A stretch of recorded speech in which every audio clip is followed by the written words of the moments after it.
Welcome to Breaking Bulletin, your trusted source for in-depth historical explorations.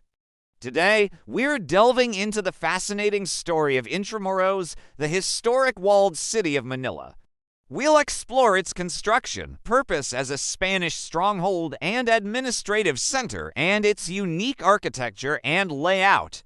As we embark on this journey through time, we invite you to like this video, share it with fellow history enthusiasts, and subscribe to our channel for more captivating content. The founding of Intramuros dates back to 1571 when Spanish conquistador Miguel López de Legazpi established Manila as the capital of the Spanish East Indies. Recognizing the strategic importance of Manila's location along Manila Bay and the Pasig River, Legazpi envisioned a fortified city that would serve as a bastion of Spanish power in Southeast Asia. Intramuros, meaning within the walls in Latin, was designed to be both a military stronghold and the administrative heart of Spain's colonial empire in the region. The construction of Intramuros began with the establishment of Fort Santiago in 1571. Initially built with palm logs and soil, Fort Santiago served as a defensive structure at the mouth of the Pasig River. However, its vulnerability became apparent when Chinese pirate Limahong attacked Manila in 1574. This attack exposed the weaknesses in the city's defenses and prompted the Spanish authorities to undertake a more comprehensive fortification project. In 1590, under the guidance of Governor-General Gómez Pérez Dasmariñas, the construction of stone walls began. The initial architect-designer of Intramuros was Antonio Sedeno, a Spanish Jesuit who played a crucial role in the development of Spanish-led structures in the Philippines. The walls were built using volcanic tuff, known locally as adobe, which was quarried from nearby areas. This material proved to be an excellent choice for construction as it was readily available and became harder and more durable over time. The construction of Intramuros was a massive undertaking that required an enormous amount of labor. Thousands of Filipino and Chinese workers were conscripted to build the walls, often under harsh conditions. The work was grueling, involving the quarrying, transportation, and placement of heavy stone blocks. Many laborers lost their lives during the construction process, making Intramuros not just a symbol of Spanish power, but also a testament to the sacrifices of the local population. By 1606, much of Intramuros' defenses were completed. The city was designed as an irregular pentagon covering an area of 64 hectares, 160 acres. The massive stone walls stood up to 6 meters, 20 feet high, and 4.5 meters, 15 feet thick, providing formidable protection against potential invaders. A moat surrounded the entire perimeter, adding another layer of defense to the already imposing fortifications. The city had 7 main gates, each heavily fortified with bastions and watchtowers. These gates included Puerta del Parian, Puerta Real, Puerta de Santa Lucia, Puerta de Isabel II, and Puerta del Postigo. 2 additional gates were added later during American rule. Each gate served a specific purpose, controlling access to different parts of the city and providing strategic points for defense. Intramuros was not just a military fortress. It was designed to be the administrative center of Spanish rule in the Philippines. Within its walls, Intramuros housed the residence of the Spanish Governor-General, government offices, military barracks, and religious institutions that played a central role in colonial governance. The city was laid out following the laws of the Indies, which dictated urban planning for Spanish colonies. The layout of Intramuros followed a grid pattern with straight streets intersecting at right angles. This design facilitated efficient movement within the city while also enabling better defense against potential uprisings or invasions. The central plaza, known as Plaza Mayor, now Plaza de Roma, served as the heart of civic life. It was surrounded by key buildings such as the Manila Cathedral, the Ayuntamiento City Hall, and the Palacio del Gobernador Governor's Palace. The architecture of Intramuros reflected a blend of European styles adapted to local conditions.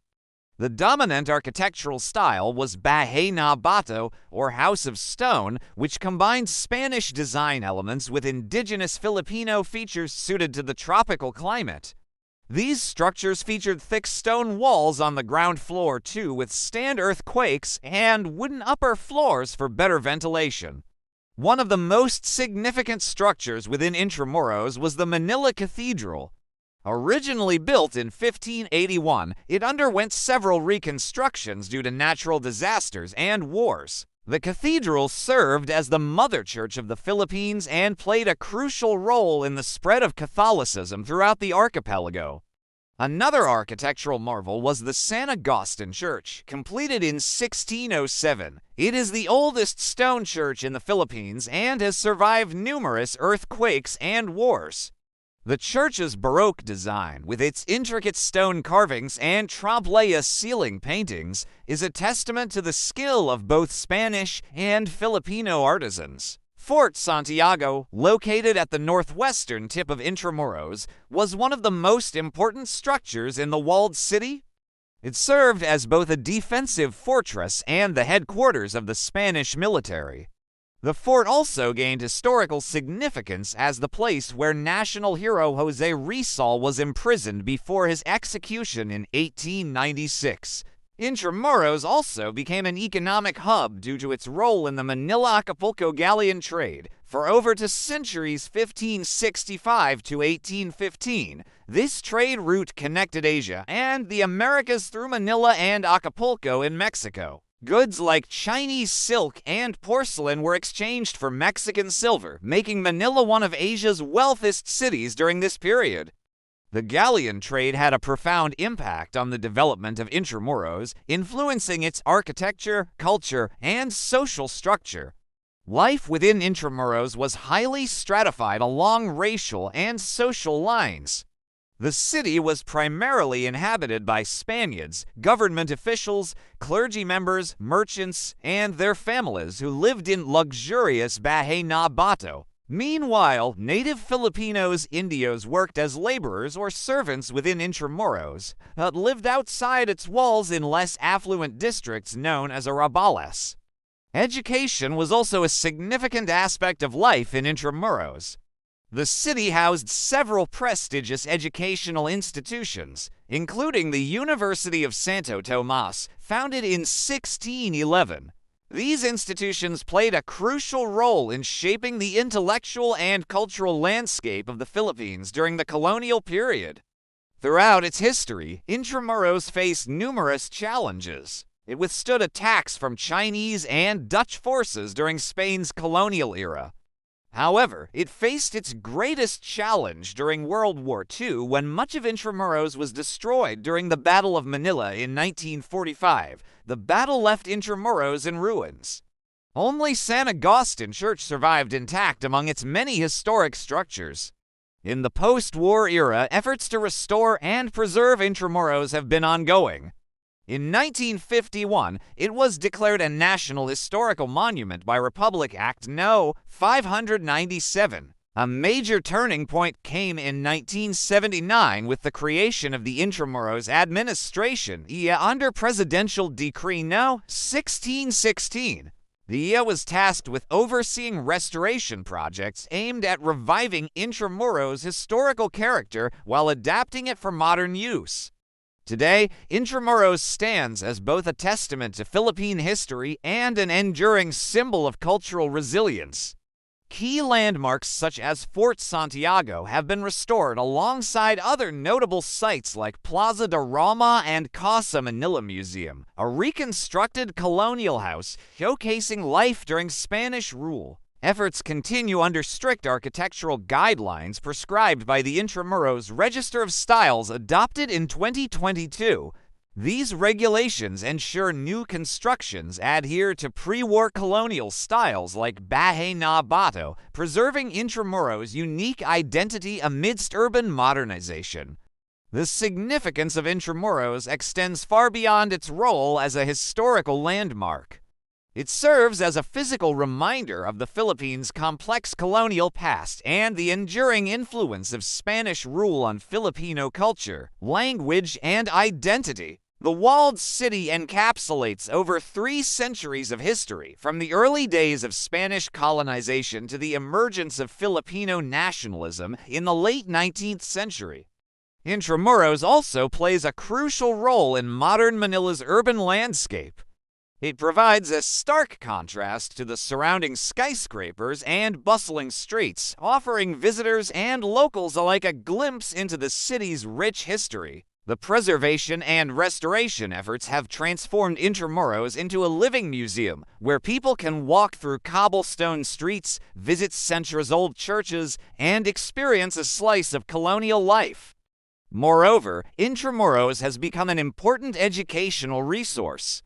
Schools regularly organize field trips to the walled city, allowing students to engage with history in a tangible way. The various museums and historical sites within Intramuros provide valuable insights into different aspects of Philippine history, from pre-colonial times through the Spanish and American colonial periods. The walled city also continues to be a center of cultural activities. Various events, from historical reenactments to art exhibitions, are regularly held within its walls. These activities not only attract tourists, but also help keep Filipino cultural traditions alive and relevant in the modern age. As we conclude our exploration of Intramuros, we are reminded of the complex legacy of colonial rule and the enduring impact it has had on Philippine culture and identity. The walled city stands as a physical reminder of a pivotal period in the country's history, inviting us to reflect on the past while looking towards the future. We invite you to share your thoughts on the significance of Intramuros in shaping Philippine history and culture. How do you think the preservation of such historical sites contributes to our understanding of the past? Join the conversation in the comments below. Thank you for joining us on this historical journey through the founding and significance of Intramuros. Don't forget to like this video if you found it informative, share it with others interested in colonial history, and subscribe to Breaking Bulletin for more in-depth explorations of pivotal historical sites and events. Until next time, keep questioning, keep exploring, and keep learning from the echoes of history.